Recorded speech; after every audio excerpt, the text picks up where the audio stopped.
down here by the dark water lived old Gollum. I don't know where he came from, nor who or what he was. He was Gollum, as darkness, except for two big, round, pale eyes.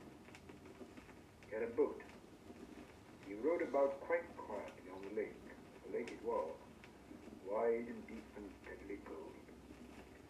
He paddled it with large feet dangling over the side, but never a ripple did he make. Not he. He was looking out of his pale, lamp-like eyes for blind fish, which he grabbed with his long fingers as quick as thinking. He liked meat, too. Goblin, he thought, good, when he could get it. But he took care they never found him out.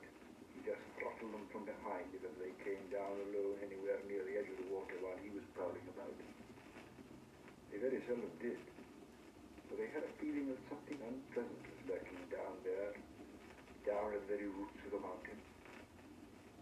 They'd come on the lake when they were tunneling down long ago, and they found they could go no further. So there their road ended in that direction. There was no reason to go that way, unless the great goblin sent them. Sometimes he took a fancy for fish from the lake, and sometimes neither goblin nor fish came back. Actually, Gollum lived on a slimy island of rock in the middle of the lake. He was watching Bilbo now from the distance with his pale eyes like telescopes. Bilbo could not see him, but he was wondering a lot about Bilbo, for he could see that he was no goblin at all.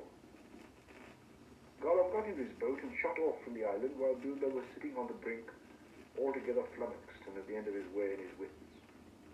Suddenly up came Gollum and whispered and hissed, "Bless us! Splashes, my precious. I guess it's a choice feast. At least the tasty morsel will make us all." And when he said all, he made a horrible swallowing noise in his throat. That is how he got his name, though he always called himself my precious. The Hobbit jumped nearly out of his skin when the hiss came in his ears, and he suddenly saw the pale eyes sticking out at him. "Who are you?" he said, thrusting his dagger in front of him. "What is he, my precious?" whispered Gollum, who always spoke to himself, through never having anyone else to speak to. That is what he had come to find out, for he was not really very hungry at the moment, only curious. Otherwise he would have grabbed first and whispered afterwards. "I'm Mr. Bilbo Baggins. I've lost the dwarves and I've lost the wizard and I don't know where I am. I don't want to know if only I can get away." "What's he got in his hands?" said Gollum, looking at the sword, which he did not quite like. "The sword, a blade which came out of Gondolin," said Gollum, and became quite polite. "Perhaps you sincere and chance with it a bitsy, my precious. It likes riddles, perhaps, does it? Does it?" He was anxious to appear friendly, at any rate for the moment, until he found out more about the sword and the Hobbit, whether he was quite alone really, whether he was good to eat, and whether Gollum was really hungry. Riddles were all he could think of. Asking them, sometimes guessing them, had been the only game he'd ever played with other funny creatures sitting in their holes in the long, long ago before the goblins came, and he was cut off from his friends far under the mountains. "Very well," said Bilbo, who was anxious to agree, until he found out more about the creature, whether he was quite alone, whether he was fierce or hungry, and whether he was a friend of the goblins. "You ask first," he said, because he had not had time to think of a riddle. So Gollum hissed, "What has roots as nobody sees? He's taller than trees. Up it goes, and yet never grows." "Easy," said Bilbo. "Mountain, I suppose." "Does it guess easy? It must have a competition with us, my precious. If precious asks and it doesn't answer, he eats it, my precious. If it asks us and we doesn't answer, then we does what it wants, eh? We shows it the way out, yes?" "All right," said Bilbo, not daring to disagree and nearly bursting his brain to think of riddles that could save him from being eaten. "There are 30 white horses on a red hill. First they champed, then they stamped, then they stand still." That was all he could think of to ask. The idea of eating was rather on his mind. It was rather an old one, too, and Gollum knew the answer as well as you do. "Chestnuts, chestnuts," he hissed. "Teeth, teeth, my precious, but we is only 6. he asked his second. Voiceless in cries, wingless flutters, toothless bites, mouthless mutters. Half a moment, cried Bilbo, who was still thinking uncomfortably about eating.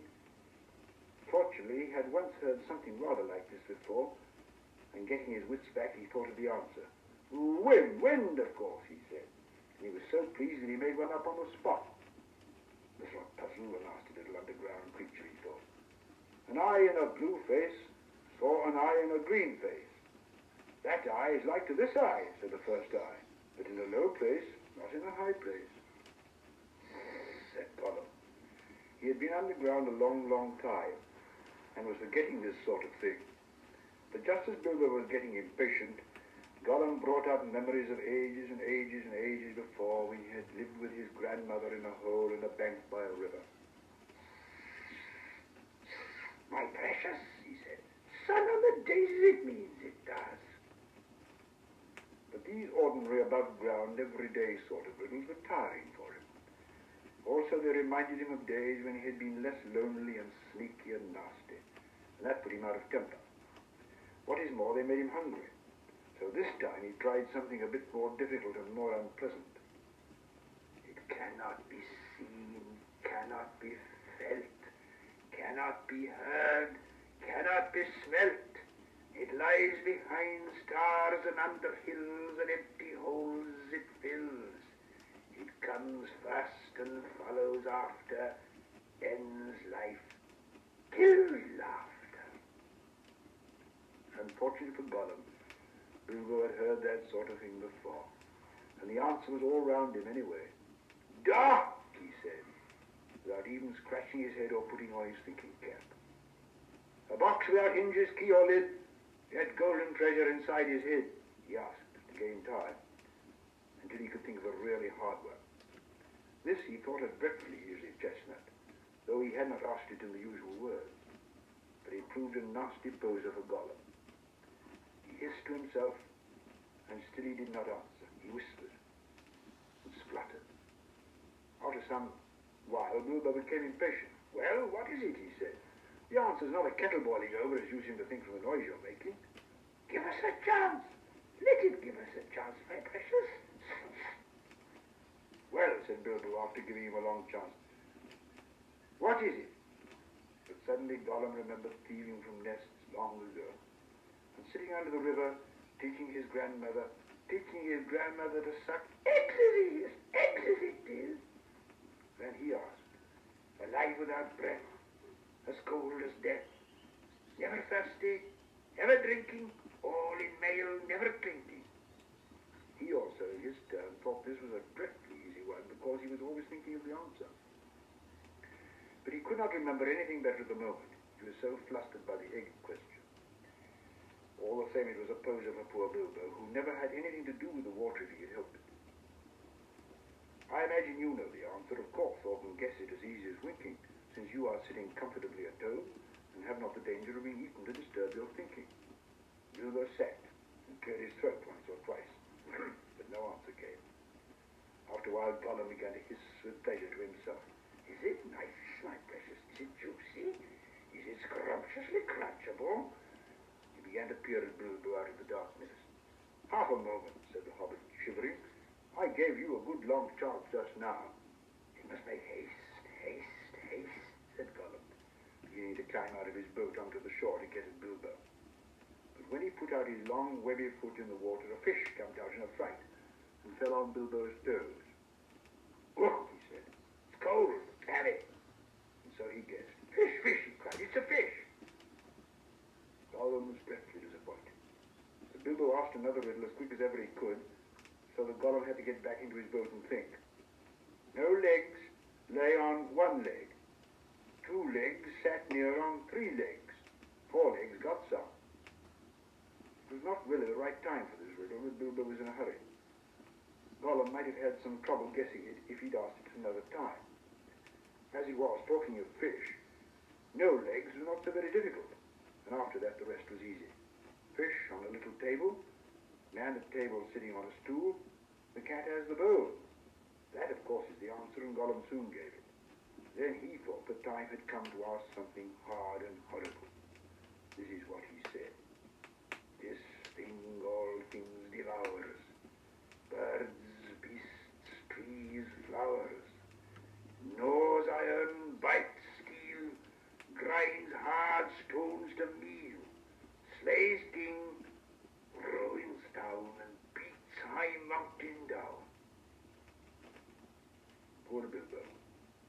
He sat in the dark thinking of all the horrible names, of all the giants and ogres he had ever heard told of in tales, but not one of them had done all these things.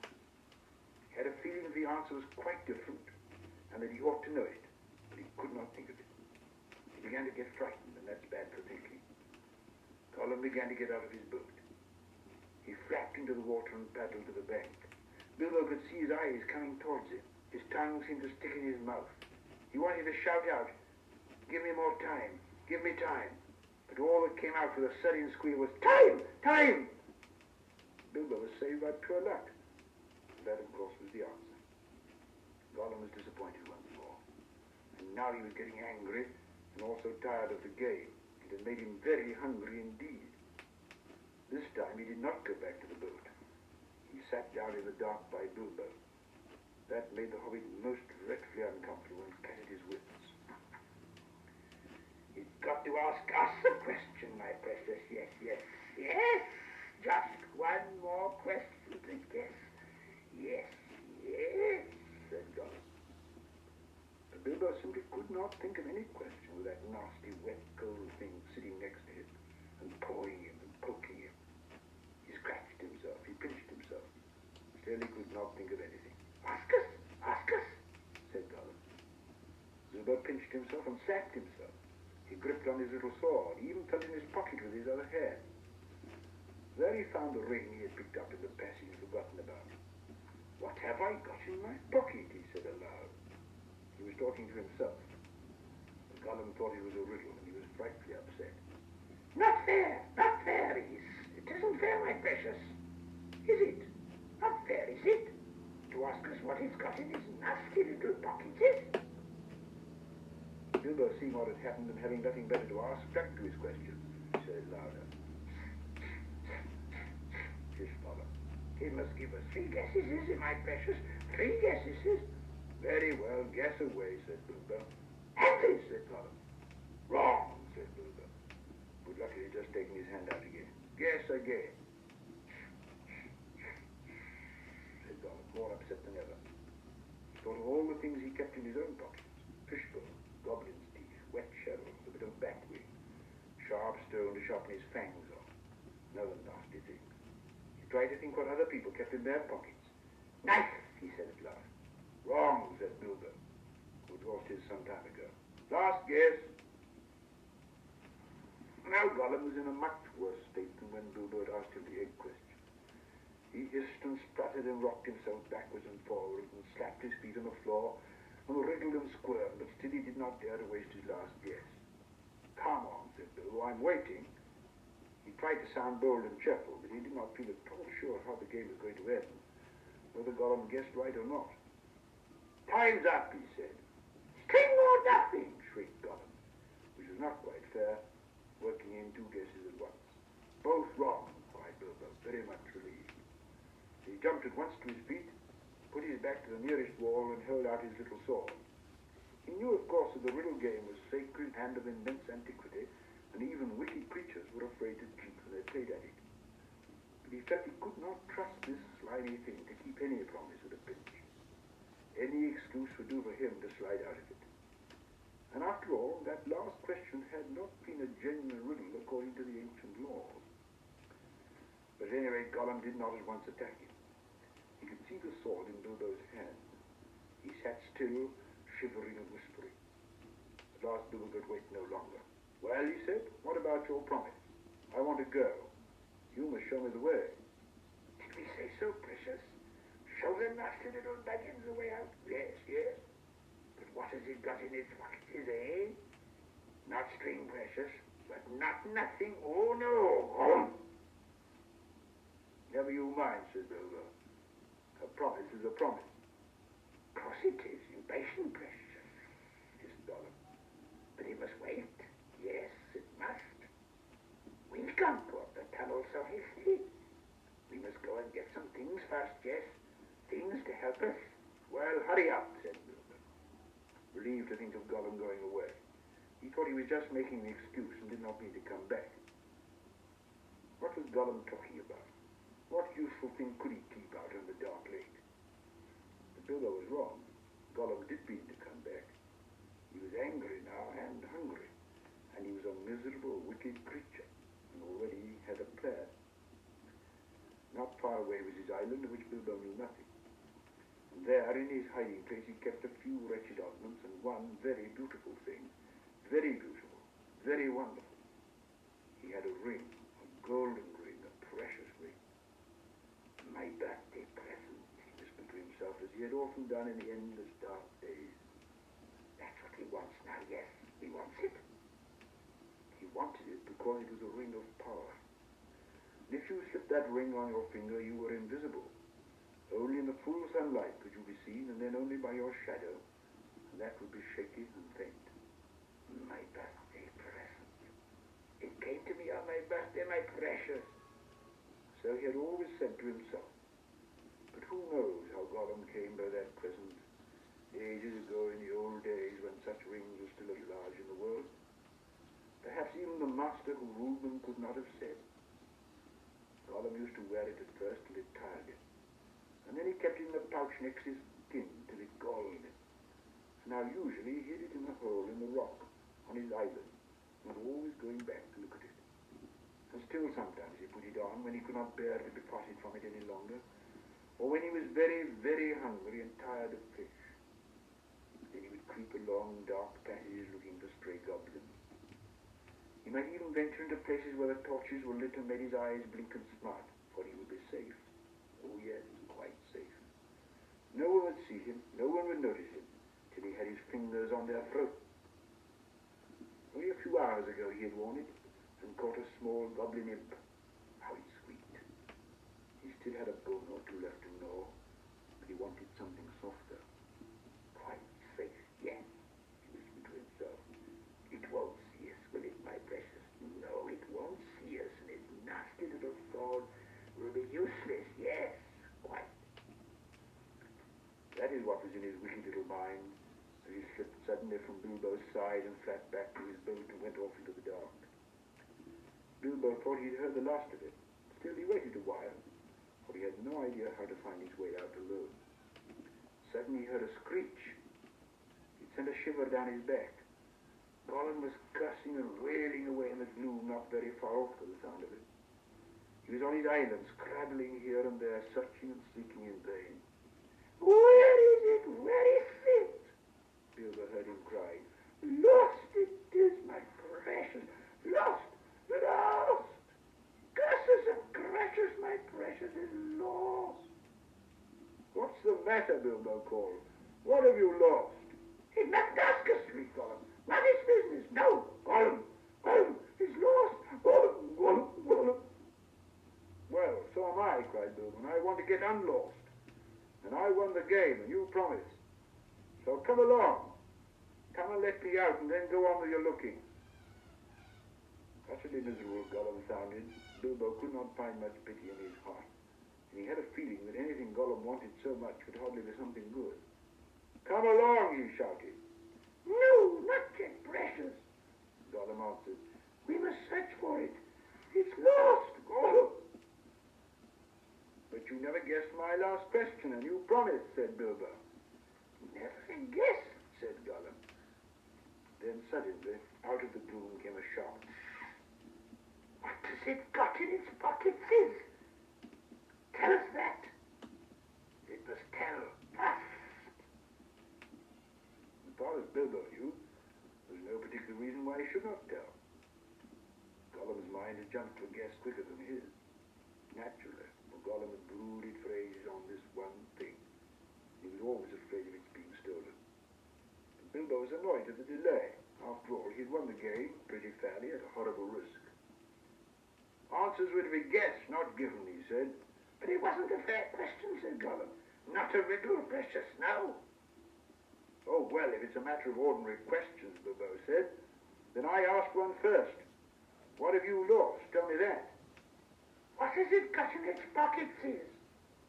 The sound came hissing louder and sharper, and as he looked towards it, to his alarm, Bilbo now saw two small points of light peering at him.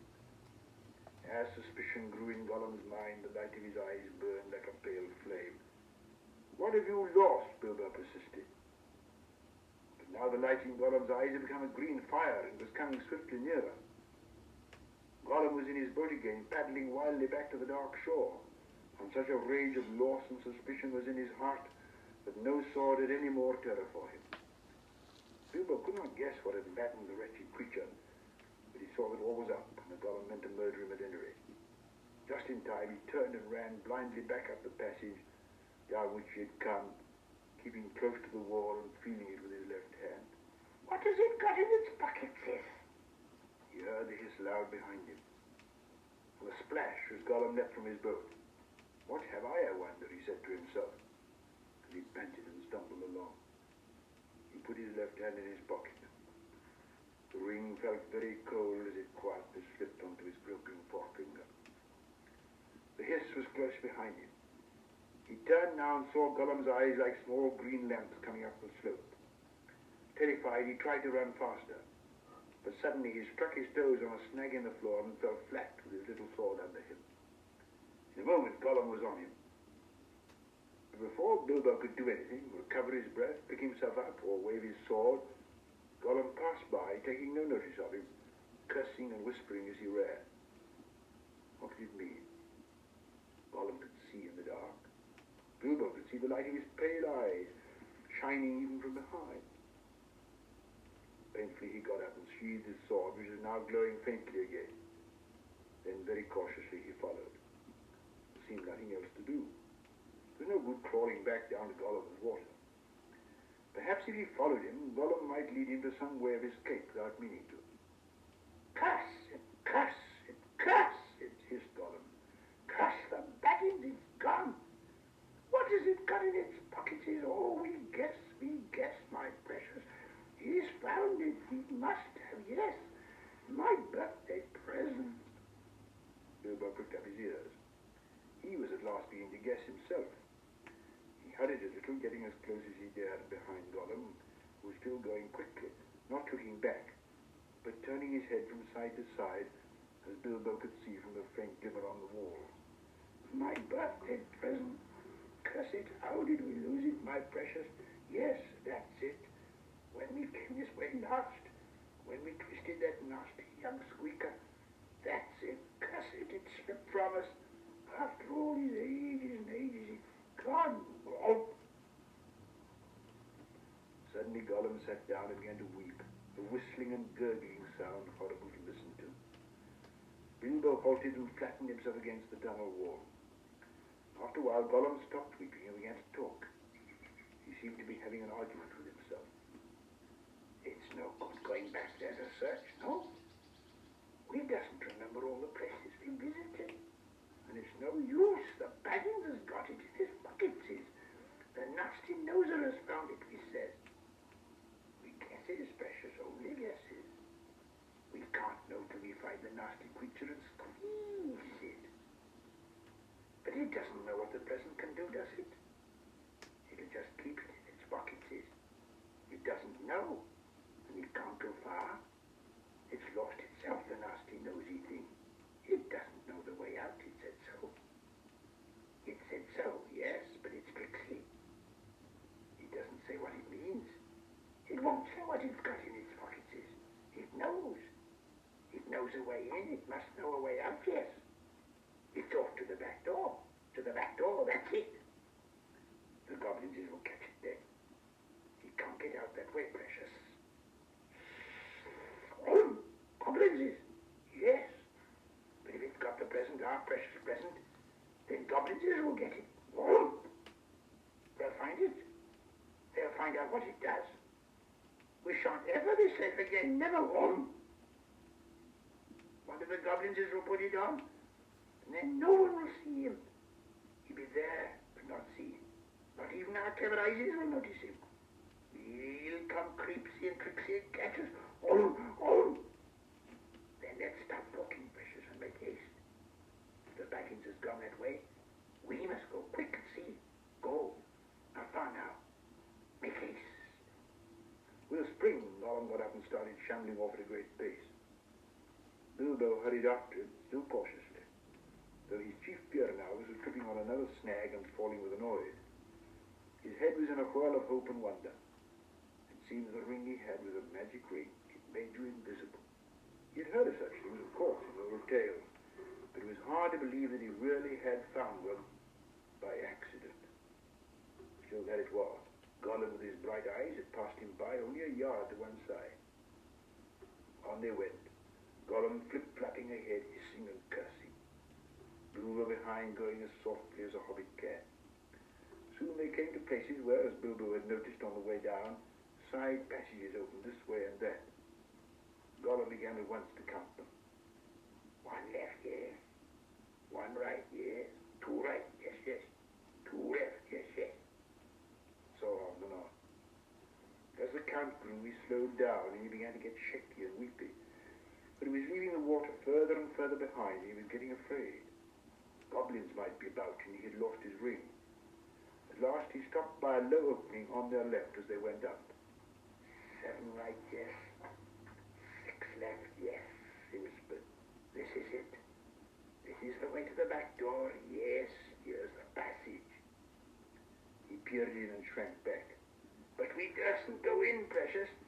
No, we dursn't. Goblins is down there. Lots of goblins is we smell them. What shall we do? Curse them and curse them. We must wait here, Precious. Wait a bit and see. So they came to a dead stop. Gollum had brought Bilbo to the way out after all, but Bilbo could not get in. There was Gollum sitting humped up right in the opening. His eyes gleamed cold in his head as he swayed it from side to side between his knees. Bilbo crept away from the wall more quietly than a mouse, but Gollum stiffened at once and sniffed, and his eyes went green. He hissed softly but menacingly. He could not see the hobbit, and now he was on the alert, and he had other senses that the darkness had sharpened, hearing and smell. He seemed to be crouched right down, with his flat hands played on the floor, his head thrust out, nose almost to the stone.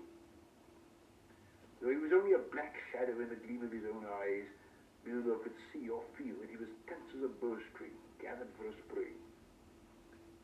Bilbo almost stopped breathing and went stiff himself. He was desperate. He must get away out of this horrible darkness while he had any strength left. He must fight. He must stab the foul thing, put its eyes out, kill it. It meant to kill him? No, not a fair fight. He was invisible now. Gollum had no sword. Gollum had not actually threatened to kill him or tried to yet. And he was miserable, alone, lost. A sudden understanding of pity mixed with horror welled up in Bilbo's heart. A glimpse of endless unmarked days without light or hope of betterment. Hard as stone, cold fish sneaking and whispering. All these thoughts passed in a flash of a second. He trembled. And then quite suddenly, in another flash, as if lifted by a new strength and resolve, he leapt. No great leap for a man, but a leap in the dark. Straight over Gollum's head he jumped, 7 feet forward and 3 in the air. Indeed, had he known it, he only just missed cracking his skull on the low arch of the passage. Gollum threw himself backwards and grabbed as the hobbit flew over him. But too late. His hands snapped on thin air, and Bilbo, falling fair on his sturdy feet, sped off down the new tunnel. He did not turn to see what Gollum was doing. With a hissing and cursing almost at his heels at first, then it stopped. All at once there came a blood-curdling shriek, filled with hatred and despair. Gollum was defeated. He dared go no further. He had lost his prey, and lost, too, the only thing he had ever cared for, his Precious. The cry brought Bilbo's heart to his mouth, but still he held on. Now faint as an echo, but menacing, the voice came behind. Thief!